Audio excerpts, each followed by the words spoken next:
আর্জেন্টিনার খেলোয়াড়রা যেমন উশৃঙ্খল, তেমন তার সমর্থকরাও।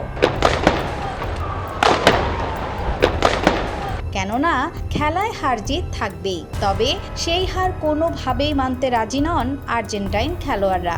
স্পেনের কাছে 1-0 গোলে হেরে ক্ষিপ্ত হয়ে স্পেনের খেলোয়াড়দের প্রতি মাঠেই আক্রমণাত্মক ভাব দেখা যায় আর্জেন্টাইন খেলোয়াড়দের। ছবিতে দেখা যায় আর্জেন্টিনার মিডফিল্ডার লিয়ান্দ্রো পারেদেস স্পেনের গাভির সঙ্গে সংঘর্ষে জড়িয়ে পড়েছেন। এক পর্যায়ে গাভি মাটিতে পড়ে যান এবং পারেদেসকে থামানোর চেষ্টা করেন দুই দলের সদস্যরা। পরে পরিস্থিতি আরও উত্তপ্ত হলে আর্জেন্টিনার কোচ স্কালোনি ও কোচিং স্টাফদের হস্তক্ষেপে পরিস্থিতি শান্ত হয়।